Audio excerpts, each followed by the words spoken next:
Marshall on the blitz. Buckner gets rid of it to the left sideline, and it is intercepted by Gilmore. 30, 25, 20, right sideline. Stephen Gilmore. Gilmore into the south end zone at Notre Dame Stadium, and Marshall leads it 25-15. Appleby with some time over the middle, picked up by Lang. Second interception of the game. Lang. Taquan Lang to the end zone. Touchdown. Breaks it loose. It's a foot race. Rashid Ali, touchdown, 63 yards. His 21st rushing touchdown of the season. He's going for Dobson. Dobson, the big strong receiver. Yes!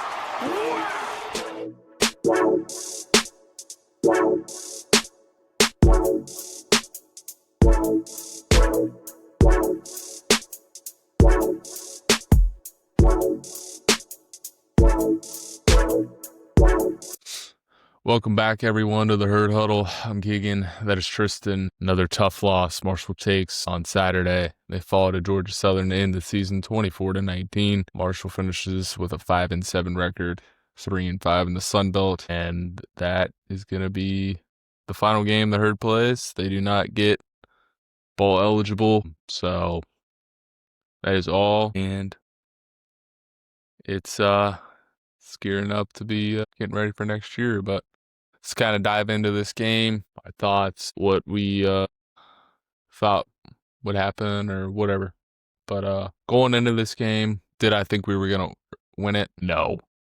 Do I think we could have won it? Yes. You didn't think we were going to win it?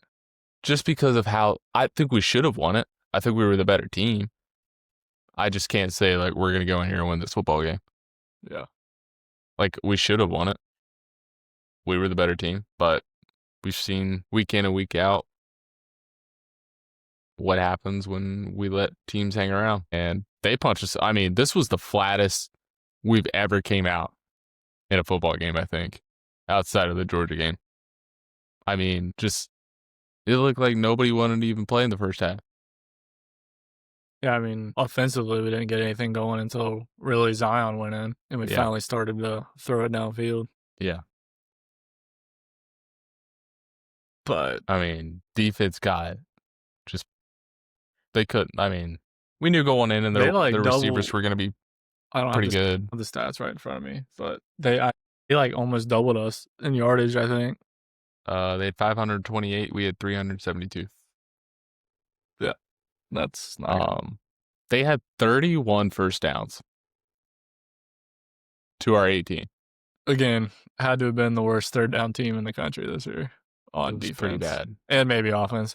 Because, I mean, it doesn't matter if it was, 3rd and inches or 3rd and 12.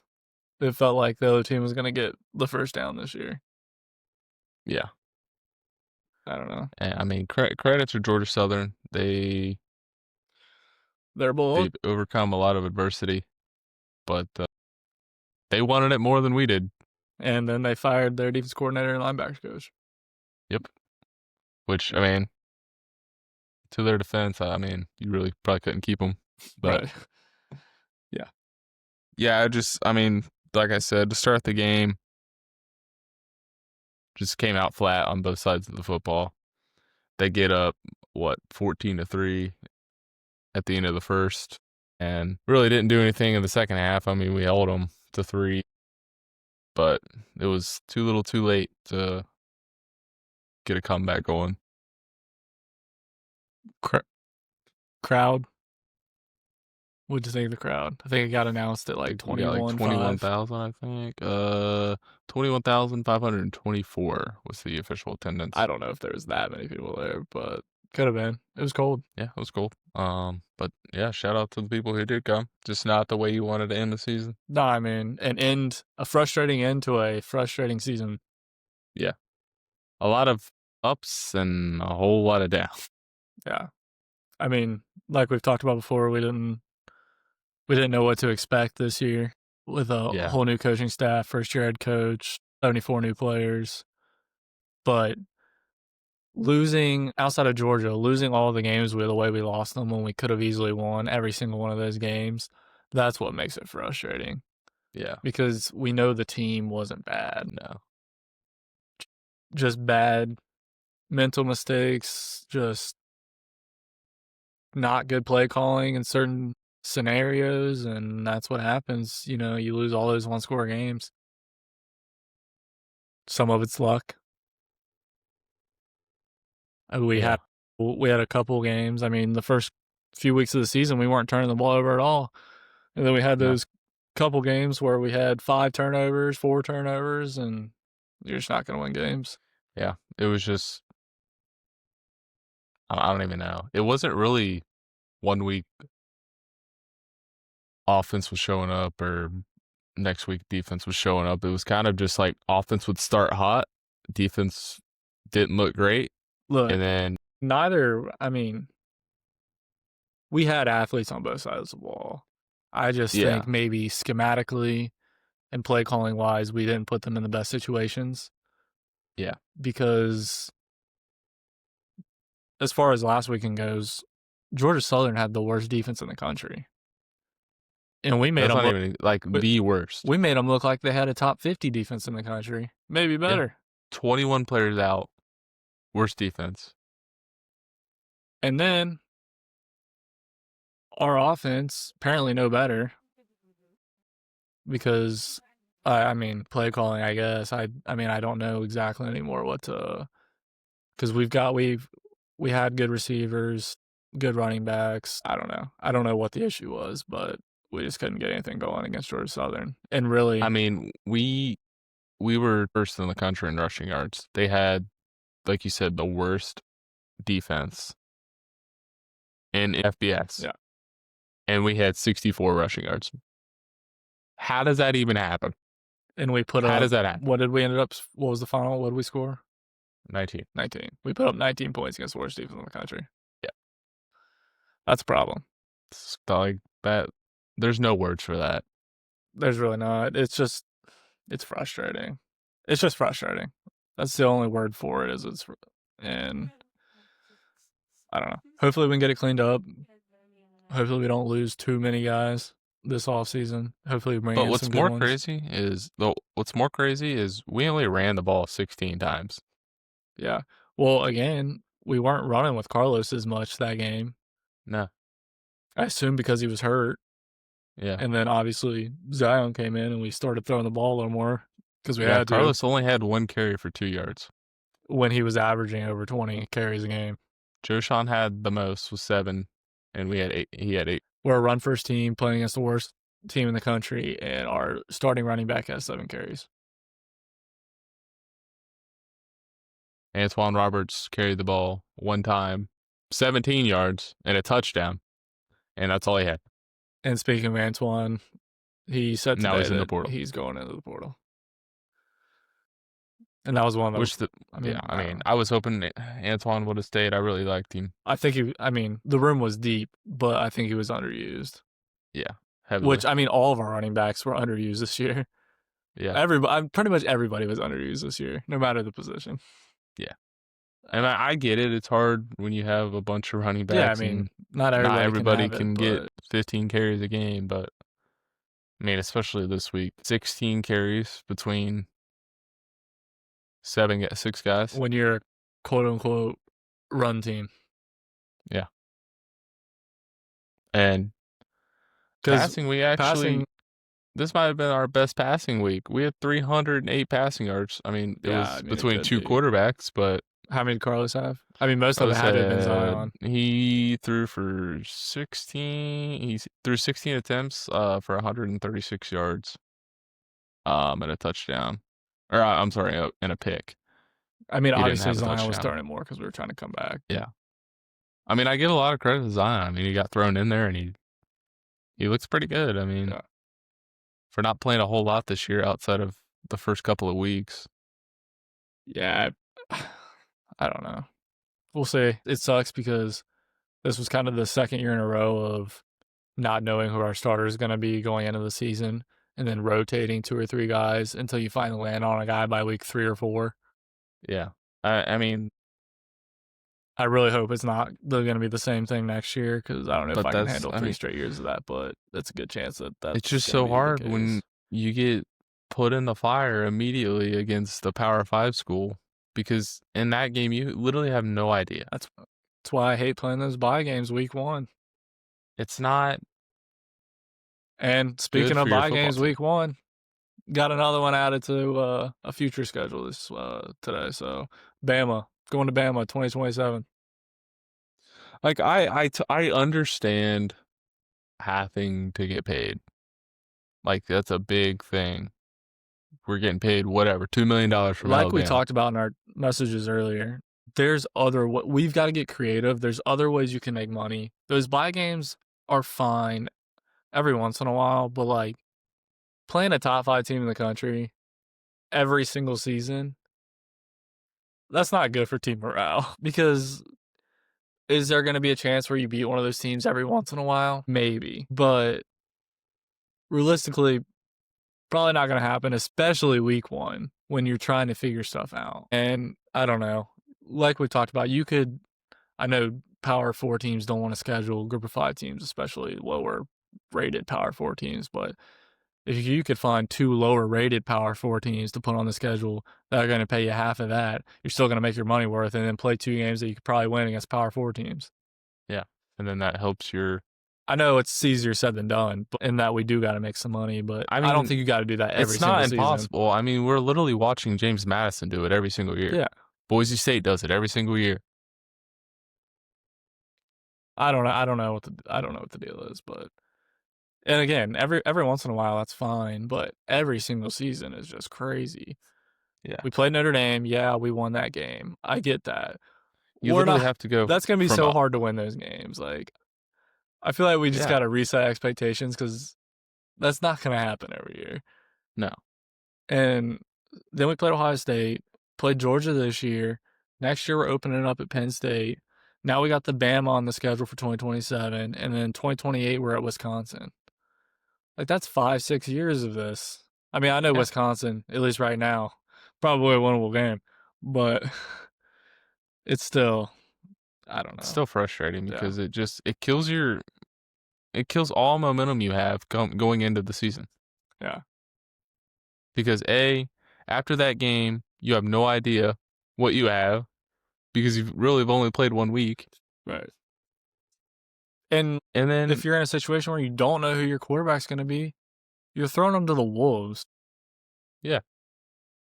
Like, I know, like, we didn't get to see Ja'Kai a lot this season, but all offseason was Ja'Kai's the future of this team. He's the future of this team. If we had to play today, Carlos would be our starter. And then all of a sudden in fall camp, Ja'Kai's our guy. That's fine. We throw him to the wolves in his first start at Georgia. Ever, by the way. Yeah, at Georgia. And then that's just it. We're just done with him. We don't even give him a chance the rest of the season. Like, he played a little bit, I think, in the Missouri State or EKU game. EKU. But it's like, that was it. Like, you cannot expect him to... Nobody played good at Georgia, first of all. No. So, I don't know. Like, if that's your guy, you got to give him a chance. You can't just throw in the wolves at Georgia and then forget about him the rest of the season. Yeah. I mean, I know you're trying to win games. But and I'm all for... I know you're trying to win games, but we just went 5-7, and I would have rather went 5-7 or, 3-4 wins and at least got Ja'Kai experience and figure out if he is our guy for the future, knowing that you're probably not going to have Carlos back next year. Yeah. And pending I don't know if Zion's got eligibility or not. I'm not exactly sure. But I don't know. That was a little rant, but I mean, there's just it just all falls back on scheduling. You can't do that to yourself. It kills all momentum.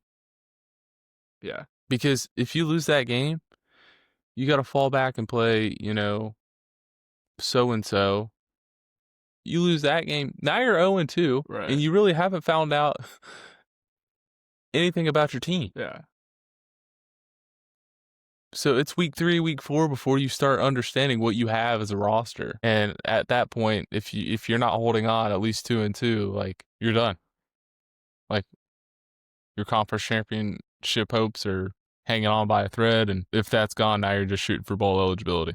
Yeah, I mean, like, last season, we got kind of lucky because we beat, like, we played Stony Brook, we won. Then we went to Virginia Tech and lost, and then we went to Ohio State and lost. That was already 2 losses. We started 1-2, and then almost lost to Western Michigan. Yeah, I mean, that came down to what? Freaking ball to the back of the end zone that got overthrown? Because they were, like, on our 10 about to win it, or at least send it to overtime. Yeah. Granted, it was pouring down rain, but I mean... And then we lost to Georgia Southern game. Yeah, because we started that season 2-3. And it was just like... And then everybody thought it was over. The fact that we won out and got the conference championship... I mean... was very impressive, awesome. But... especially that James Madison game. You just put yourself in such a tough position if you start off with 2 or 3 losses. Yeah. I don't know. I know doesn't really have anything to do with the game we just watched, but just kind of recapping some of the frustrations. I guess now that the season's over, any shout outs to the players that you thought had a good season? Or I mean, there was a lot of guys that had good seasons, I thought. Boogie, obviously, fantastic season. Boogie, I'm from his first, like, he's going to go down as one of my favorite players of all time. In one season.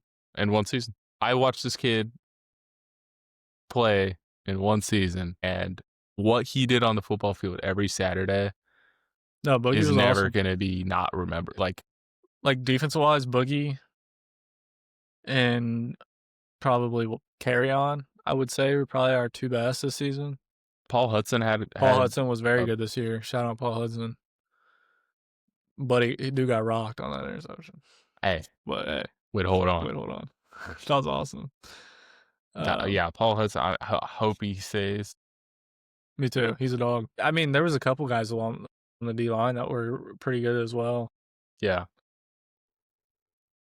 It was just, again, we had a ton of good athletes and dudes on that defense. I just don't think schematically the 3-3-5 is what was fitting those guys. Yeah, like I think our D-line was a very good group. I just feel like that scheme didn't fit them. Right. Like, I think we would have been better off if we could go 4 down linemen. I agree. Get them more involved and then have a bigger pass rush rather than just trying to send a corner or something off the edge. Yeah.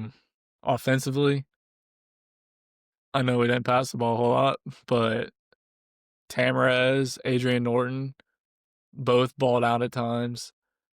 Running backs, Joshawn Barbie, Michael Allen, Antoine Roberts, all 3 of those dudes balled this season. Yeah. Lacey. I mean, how can we forget Lacey? What a season he had. I mean, he could have done so much more damage in the receiving game if we would have, opened it up a little more. But that goes for even on punt returns, he was a threat. My MVPs of this season, though, Nathan Totten and Lorcan Quinn. Nathan Totten, what a freaking season by Nathan Totten. Switch the punter this offseason. It was one of the best punters in the country. Every punt was phenomenal. This is off the top of my head, but I can't remember a bad punt by Nathan this year. No, I mean, if he could just get a couple of those to check up a little more often inside the 10. Yeah. But, I mean, he killed it.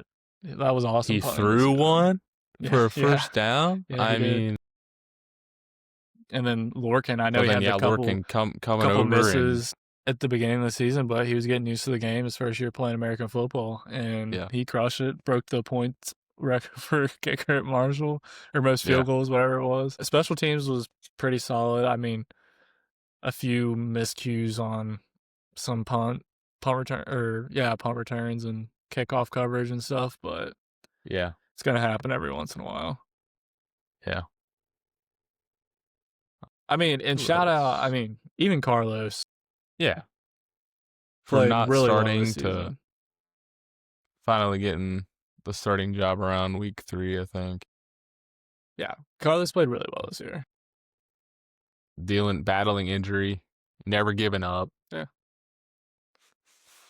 I mean, there was so many guys, and most of the guys on this team played very well all season long. Yeah. And that, I mean, just schematically, play calling. All these guys that never played together, we faced adversity every single week we played. Right, and they never gave up. Like, nobody's happy with 5 wins, but these dudes were in every game and should have had, 2 losses this season? Yeah. Max? Like, these dudes should be remembered because, I mean, from what happened, from all these guys that left, coach leaves. I appreciate for all these guys who to came. choose us and play like that every single week and give it their all. Obviously, it didn't go our way. I mean, credit to these guys. I want to shout out Jalen Parker. That was Gibson's first guy. And he was recruiting. Yeah. Jalen, thank you. But, yeah, I mean, it's unfortunate and frustrating the way the season went and ended, but yeah, a lot of it is luck. And like we said, I personally think a lot of it was just schematical and play calling error. Yeah. And it was just a little bit too late to sure try to fix anything. Sure, it's not all it's not all on coaches. There was I'm sure there was a lot busted of it coverages and missed assignments that are on players, but yeah. I mean, yeah, it is what it is. I mean, maybe those things were going to happen whether we liked it or not, just because, like I said, so many new guys trying to communicate with each other and trying to figure out everything. But I mean, these guys, Gibson's first recruiting class, when he didn't really have a full recruiting class, they're the foundation for what's about to come. Yeah. So hopefully Coach Gibson and the staff can keep this rolling. I know Coach Gibson said there's going to be changes to the staff. Don't know what that means, but I do appreciate Coach Gibson and even Gerald Harrison, AD, how what's the word I'm looking for? Just how they've been upfront with the fan base and everybody about what's going on, and not keeping it hush hush. Yeah. And just kind of being open books. So I appreciate that. But yeah. I mean, that's step 1 to building. Yeah, it's building up the fan base again. Year 1. Now we go to year 2 to keep on building. Yeah. Building. Get back to the Sunbelt Championship, hopefully. And maybe a CFP spot. Yeah, that's the goal every year. Didn't go our way. But this was such looking back on the year, it's such a almost, I don't want to say a good thing that it happened to us, but there's so many takeaways from the season that you can build off of. All those close games that were losses that we can now you know switch to wins next year. Now you know what somewhat works and what doesn't work at all. You know what you need to change and what you need to do now. Yeah. You have a full year's worth of film and experience to know, all right, next season, this is what we got to do instead. Yeah. And now, Tony's got a whole year of being a head coach. He knows, when he's in certain situations, what to do now and what not to do. I think a lot of people will be surprised next year. I'll just say that. I think we'll turn the tide. I mean, I think a lot of people were surprised this year. I mean, nobody was giving us a chance to win more than 2 games. No. And we should have won 8 games. Yeah, like that. I mean, you got to give credit to Tony. I mean, I know it's shoulda, woulda, coulda, but it just goes back to the frustrating, losses. But yeah, we move on. We keep stacking. Yep. And now we move on to Marshall basketball. Well, we'll still talk about football because transfer portal. Yeah. We'll post some football episodes, but we will be locked in on some Herd Hoops as well this offseason, so we'll try to keep the episodes coming. Yeah. Anything else you got? Final recap episode of the season? No, it was a lot of good moments, bad moments, uniform reveals. We got a new green helmet, new white helmet. The 75 helmets were amazing. That white helmet was sick. Yeah, I don't know. Just this was one of those gritty years where even though it didn't go our way, it was an awesome season to watch and watch these guys take the field every Saturday.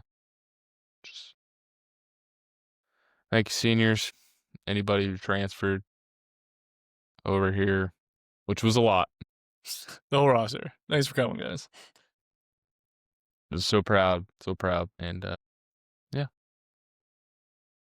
that's all I got. Till the next episode, I guess. On to 2026. See what happens. Transfer portal opens up. See who enters. See who joins. Yep. Keep running. Keep on going. All right, guys. Make sure you follow us along TikTok, Instagram, Facebook. Well, never mind. I was going to say don't forget to donate, but this will be... That'll be over by the time. Uploaded. What are we at right now? Can we get a live update real quick? Well, it won't really be live since this is going to upload here. Let's see if I can refresh this. 48,000.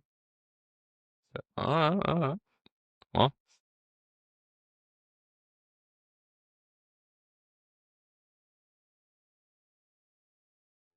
Huh?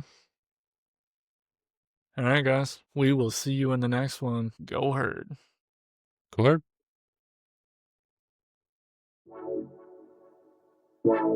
Marshall on the blitz. Buckner gets rid of it to the left sideline, and it is intercepted by Gilmore. 30, 25, 20, right sideline. Stephen Gilmore. Gilmore into the south end zone at Notre Dame Stadium, and Marshall leads it 25-15. Appleby with some time over the middle, picked up by Lang.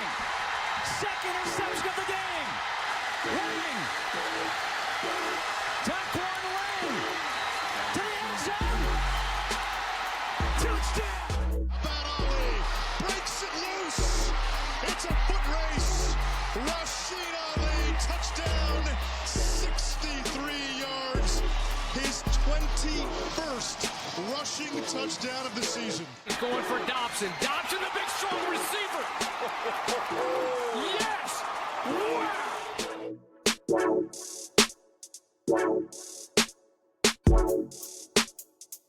Wow!